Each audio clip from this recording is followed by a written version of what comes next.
అవును. ఎప్పుడడిగినా గూడా రవీంద్ర సార్ చాలా జోవియల్‌గా చాలా హ్యాపీగా ఉన్నానని చెప్పేది. ఎందుకు ఉట్టినే ఫైన్ అని వదిలేస్తున్నారు? మీరు అడిగింది ఎలా ఉన్నారని నన్ను అన్నారు. అవును. నేను I'm fine. Yes. Always I'm fine. Okay. నేను బాగుంటేనే కదా పని చేయగలిగేది, అవును. బాధ్యతను మోయగలిగేది, ఓకే. ప్రజాక్షేత్రంలో యుద్ధం చేయగలిగేది, యెస్. పార్టీ గైడ్ని తీసుకెళ్ళగలిగేది. రైట్. అంతా నేను బాగుండా ఉంటేనే ఇవన్నీ జరుగుతాయి కనుక నేను బాగున్నా. రైట్. మీ అంత బాగున్నారా సార్ ప్రజలు, తెలంగాణ ప్రజలు? తెలంగాణ ప్రజలు కూడా మిగతా రాష్ట్రాలతో పోలిస్తే చాలా బాగున్నారు. హ్మ్. ఎట్లా? Comparatively other states. Okay. You go any state, హుహు. ఎంటైర్ కంట్రీలో తెలంగాణ బాగుంది. హ్మ్. తెలంగాణ ప్రజలు జీవన విధానం, ఆర్థిక విధానం, హ్మ్. సాంస్కృతిక విధానం, హ్మ్. ఇక్కడ ఉన్నటువంటి ఒక భౌగోళిక విధానం అన్నీ కూడా హ్మ్. మిగతా రాష్ట్రాలతో పోలిస్తే వీఆర్ వెరీ కంఫర్టబుల్, హ్మ్. Very safe, okay. చాలా వరకు సాటిస్ఫాక్టరీ ఉన్నాం. ఉన్నారు. అంటే కాంగ్రెస్ పరిపాలనలో సాటిస్ఫాక్షన్ ఉన్నారా? లేకపోతే బీఆర్ఎస్ పార్టీలో ఉన్న సంతోషం ఎట్లా కొనసాగుతుందంటారా?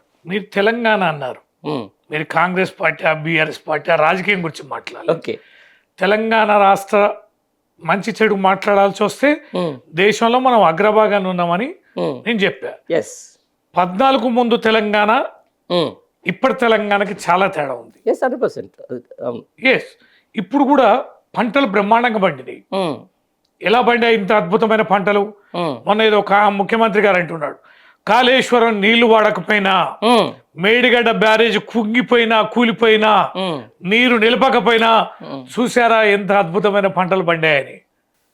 అంటే పంటలు పండడానికి తెలంగాణ ప్రభుత్వం కేసీఆర్ గారి నాయకత్వంలో చేసిన చాలా పనులు ఉన్నాయి. హుహు. 50,000 చెరువులని హ్మ్. పునర్నిర్మించినాం మనం. గ్రేట్. కట్టల నిర్మాణం, తూముల నిర్మాణం, మత్తల నిర్మాణం, చెరువులన్నీ కూడా కలకలలాడి హ్మ్. వర్షపు ప్రతి చుక్కని నిలువరించగలిగే శక్తిని హ్మ్. మనం ఆ చెరువులకు ఇచ్చాం. ఓకే. అన్ని వాటర్ ఛానల్స్ను పునరుద్ధరించాం, ఓకే. చెరువుల మధ్యన అనుసంధానం చేశాం. ఓకే. మీరు ఇవాళ యావత్ తెలంగాణలో మీరు తిరిగి చూడండి, హ్మ్. వాగులు కానీ, వంకలు కానీ, హ్మ్. అనేక ఫీడర్ ఛానల్స్ కానీ, ఎక్కడికి వెళ్ళినా హ్మ్. వేల కొద్ది చెక్ డ్యామ్లు మీకు కనిపిస్తాయి. ఓకే. అన్ని సస్యశ్యామలంగా. ఓకే. ఇప్పుడు పాలేరు కానీ, మున్నేరు కానీ, మూసీ కానీ, ఏ నదులు వాగులు చూసినా కూడా మీకు వేల కొద్ది మా చెక్ డ్యామ్లు ఉన్నాయి. హ్మ్. ఈ చెక్ డ్యాముల వల్ల ఏమైందంటే ఊరికే పోయి సముద్రంలో కలిసే నీళ్ళని హ్మ్. వర్షపు చినుకు పడగానే హ్మ్. అన్ని వాగులు వంకల్లో నీరు నిలిపాం. ఓకే. భూగర్భ జలాలు అనేటివి పెరిగాయి ఓకే. వీటి వల్ల. హుహు. దాని తర్వాత బావులకి బోర్లకి హ్మ్. నీళ్లు పుష్కలంగా వచ్చాయి. హ్మ్. 24 గంటల నాణ్యమైన కరెంట్ ఇవ్వడం వల్ల పుష్కలంగా ఉన్న నీరుని నీటి సమస్య లేకుండా తోడుకోగలుగుతున్నారు. ఓకే. అంతేకాకుండా అద్భుతమైన రిజర్వాయర్లు అండర్ గారు, మల్లన్న సాగర్ పోండి, హ్మ్. కలకలలాడుతుంది. హ్మ్. మల్లన్న సాగర్లోకి నీళ్ళు వచ్చినాయి, ఆ నీళ్ళని నువ్వు అనుసంధానం చేసినావు మిగతా వాటికి. ఓకే. కొండ పోషమ్మ, ఇంకా మీరు పోతే మిడ్ మైనర్ కూడా పూర్తి చేసుకున్నాం, ఎల్లంపల్లి పూర్తి చేసుకున్నాం, సుందిళ్ళల్లో నీళ్ళు ఉన్నాయి, ఎస్ఆర్ఎస్పిని మనం పునరుద్ధరించుకున్నాం.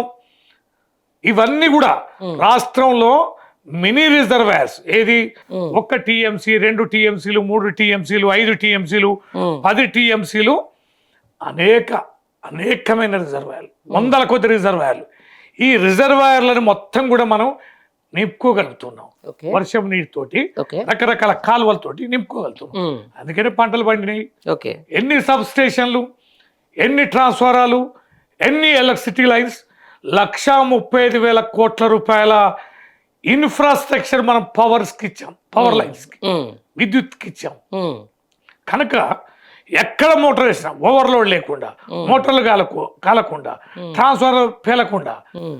2014 ముందు ఉన్న సబ్ స్టేషన్లు ఎన్ని, 400 ఎన్ని, 133 ఎన్ని, 33 ఎన్ని, హ్మ్. ట్రాన్స్ఫార్మర్లు ఎన్ని, విద్యుత్ లైన్లు ఎన్ని, 1,35,000 కోట్లు పండారు. హ్మ్. ఇంత ఇన్ఫ్రాస్ట్రక్చర్ ఇచ్చాం కనుక పవర్, చెక్ డ్యాములు, చెరువుల పునర్నిర్మాణం, రిజర్వాయర్ల నిర్మాణం, అనేక నదులని మనం నీటి స్టోరేజ్ చేసాం, భూగర్భ జలాలు వచ్చాయి, పంటలు అద్భుతంగా పండాయి.